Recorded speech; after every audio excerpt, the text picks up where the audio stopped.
Setelah kejadian terbunuhnya Habil oleh Qabil saudaranya sendiri, maka Siti Hawa radhiyallahu anha diberi karunia sepasang anak kembar, lelaki dan perempuan. Anak lelakinya diberi nama Sis, sedangkan anak perempuannya diberi nama Azura. Dalam kitab Kisah Al-Anbiya, disebutkan bahwa Nabi Adam alaihissalam sempat menderita sakit selama beberapa hari sebelum wafat.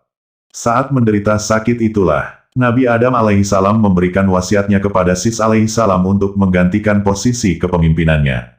Dan mengingatkan Sis agar tidak memberitahukan pemberian mandat ini kepada kakaknya, Qabil, sang pendengki. Menurut keterangan Ibnu Abbas radhiyallahu anhu, ketika Sis alaihissalam dilahirkan, Nabi Adam alaihissalam sudah berusia 930 tahun. Nabi Adam alaihissalam sengaja memilih Sis alaihissalam sebab anaknya yang satu ini memiliki kelebihan dari segi keilmuan, kecerdasan, ketakwaan dan kepatuhan dibandingkan dengan semua anaknya yang lain. Suatu pelajaran penting bagi kita tentang memilih seorang pemimpin dari peristiwa Nabi Adam alaihissalam di atas. Nabi Adam alaihissalam menjadikan dasar memilih pewaris kenabiannya berdasarkan ketakwaan, kecerdasan dan ketaatan sebagai kriteria utama. Nabi Adam alaihissalam mengesampingkan faktor fisik, usia, postur tubuh, serta aspek-aspek lainnya. Sebagai Nabi, Sis alaihissalam menerima perintah-perintah dari Allah subhanahu wa ta'ala yang tertulis dalam 50 suhuf sahifah. Ia merupakan Nabi yang menerima suhuf terbanyak. Diriwayatkan dari Abu Dzar al-Ghifari, dari Rasulullah Shallallahu Alaihi Wasallam, sesungguhnya Allah menurunkan 140 sahifah, dan kepada Sis sebanyak 50 sahifah. Tarikh At-Tabari jilid 1 halaman 152. Demikian keterangan dari hadits Nabi Shallallahu Alaihi Wasallam yang diriwayatkan oleh Abu Dzar al-Ghifari radhiyallahu anhu sebagaimana dikutip dalam Tarikh Tabari jilid 1 halaman 152. Suhuf Nabi Sis alaihissalam merupakan yang terbanyak yang diterima seorang Nabi. Nabi Adam alaihissalam menerima 10 suhuf. Nabi Musa alaihissalam menerima 10 suhuf. Nabi Ibrahim alaihissalam menerima 30 suhuf dan Nabi Idris alaihissalam menerima 30 suhuf.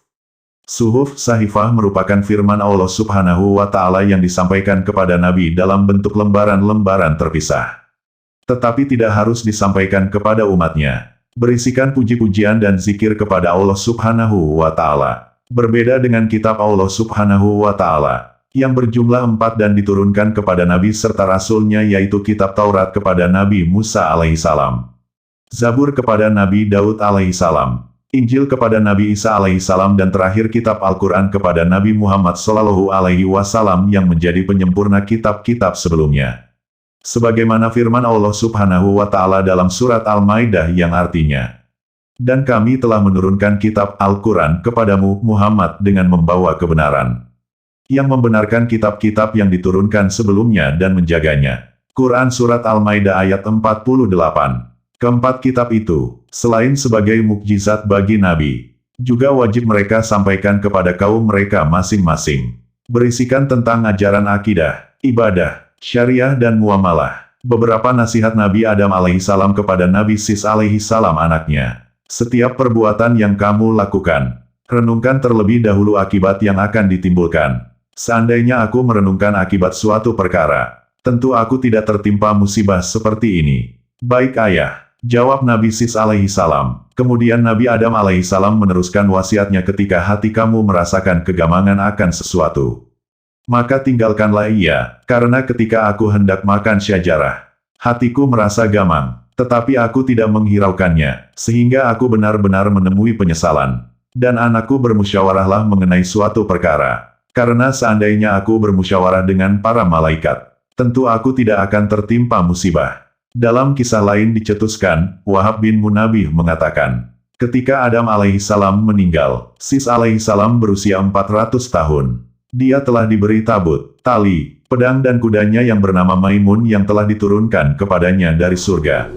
Apabila kuda itu meringkik, semua binatang yang melata di bumi menyambutnya dengan tasbih. Peran pertama di muka bumi dan awal mula berhala. Wahab bin Munabih adalah salah seorang pemuka tabi'in dan ahli dalam bidang sejarah. Ia diperkirakan berasal dari Arab Selatan dan berketurunan Persia dengan memiliki pengetahuan yang mendalam tentang kitab suci dan tradisi dari Yahudi dan Nasrani, sehingga memiliki banyak riwayat kisah Israiliyat. Kisah berikut adalah tentang Nabi Sis. Menurut Wahab bin Munabbih yang dikutip dalam buku Kisah Penciptaan dan Tokoh-Tokoh Sepanjang Zaman. Karya Syekh Muhammad bin Ahmad bin Iyas dan telah diterjemahkan oleh Abdul Halim. Dalam kisah ini disebut-sebut tentang cahaya Muhammad yang menandakan seseorang sebagai pelanjut penyebar risalah Nabi Adam. Seperti kisah terdahulu, Nabi Sis berperang dengan Qabil, dan berhasil menawan Qabil. Kedua tangannya dibelenggu di atas pundaknya, dan dia ditahan di tempat yang panas sampai meninggal. Anak-anak Qabil bermaksud menguburkannya. Tiba-tiba iblis datang kepada mereka dalam rupa malaikat. Iblis berkata kepada mereka, "Jangan dikubur di dalam bumi." Iblis membawakan 2 batu hablur yang telah dilubangi tengah-tengahnya. Dia menyuruh mereka memasukkan Qabil ke dalam ruang antara 2 batu hablur itu. Memakaikannya pakaian terindah dan meminyakinya dengan ramuan-ramuan tertentu sehingga dia tidak akan mengering. Lalu iblis menyuruh mereka menyimpannya di sebuah rumah. Diletakkan di atas kursi yang terbuat dari emas. Dan memerintahkan kepada setiap orang yang masuk ke rumah itu untuk bersujud kepadanya sebanyak 3 kali. Iblis memerintahkan kepada mereka untuk merayakan upacara setiap tahun untuknya dan berkumpul di sekitarnya. Kemudian iblis mewakilkan urusan ini kepada setan. Setan itulah yang kemudian berkomunikasi dengan mereka sehingga manusia terus-menerus sujud kepada Qabil. Qabil dan keturunannya inilah yang pertama kali menyembah api atas perintah iblis. Wafatnya Nabi Syits alaihi salam. Setelah menunaikan tugasnya memerangi Qabil, maka Nabi Syits alaihi salam pun kembali ke negerinya, negeri India, dan menetap di sana sebagai juru pemutus yang adil di antara manusia.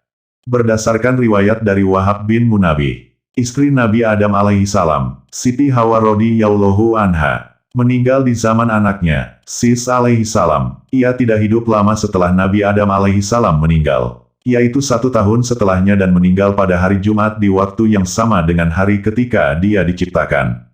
Diriwayatkan bahwa Hawa dikuburkan berdekatan dengan Adam. Setelah kepergian mereka, Allah menurunkan 50 sahifah kepada Sis. Dialah orang pertama yang mengeluarkan kata-kata hikmah. Dialah yang pertama kali melakukan transaksi dengan emas dan perak dan orang pertama yang memperkenalkan jual-beli, membuat timbangan, dan takaran, dan dialah orang pertama yang menggali barang tambang dari dalam bumi. Selanjutnya, Sis mempunyai seorang anak laki-laki yang diberi nama Anusi. Di kening Sis terdapat cahaya Muhammad yang berpindah kepadanya dari Adam. Setelah Anusi lahir, cahaya tersebut berpindah ke keningnya. Oleh karena itu, Sis tahu bahwa ajalnya sudah dekat. Dia melihat rambut-rambut yang diberikan oleh Adam dan ternyata dia melihat rambut-rambut tersebut telah memutih.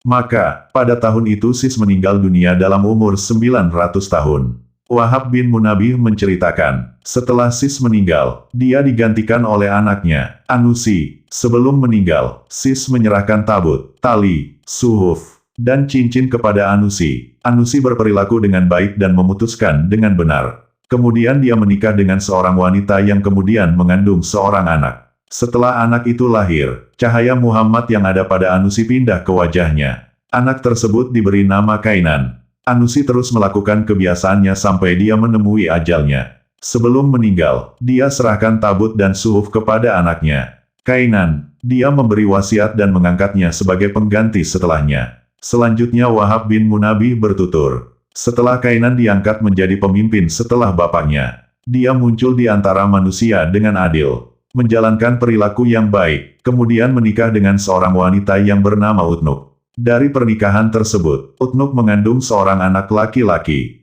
Setelah lahir, anak tersebut diberi nama Mahlaila dan cahaya Muhammad pindah ke keningnya. Selanjutnya, Kainan sakit, yang membawanya kepada kematian. Maka, dia serahkan tabut dan suhuf kepada anaknya dan mengangkatnya sebagai penggantinya. Berikutnya Mahlaila meninggal dan cahaya beralih ke anaknya yang bernama Yarid. Yarid pun meninggal dan cahaya itu berpindah ke anaknya yang bernama Uhnuh, yang kemudian dikenal dengan Idris. Perjalanan kisah anak Nabi Adam alaihissalam dan Siti Hawa radhiyallahu anha yang paling mereka sayangi yaitu Nabi Sis alaihissalam.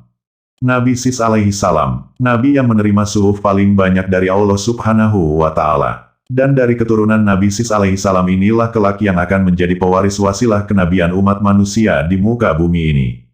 Catatan, Nabi Sis alaihissalam merupakan nabi yang tidak disebutkan dalam Al-Quran dan berada di luar 25 nabi dan rasul yang wajib diketahui dan diimani.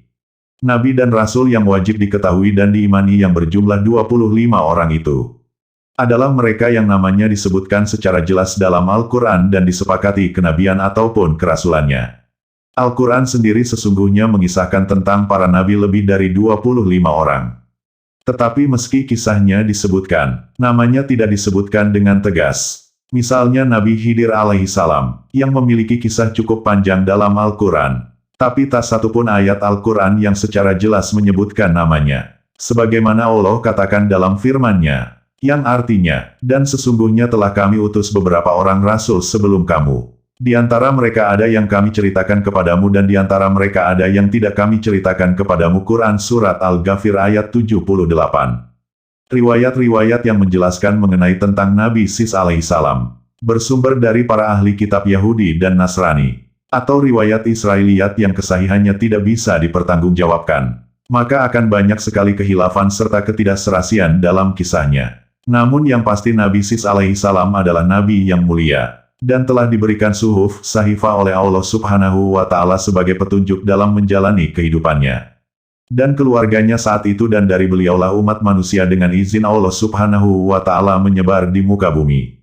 Nah itulah sedikit keterangan tentang perjalanan kenabian Sis, Anusi, Koinan dan Yarid. Semoga dapat menambah iman dan ketakwaan kita kepada Allah subhanahu wa ta'ala. Amin. Jangan lupa untuk menekan tombol subscribe, like, and share serta aktifkan lonceng notifikasinya. Terima kasih. Dan sampai jumpa.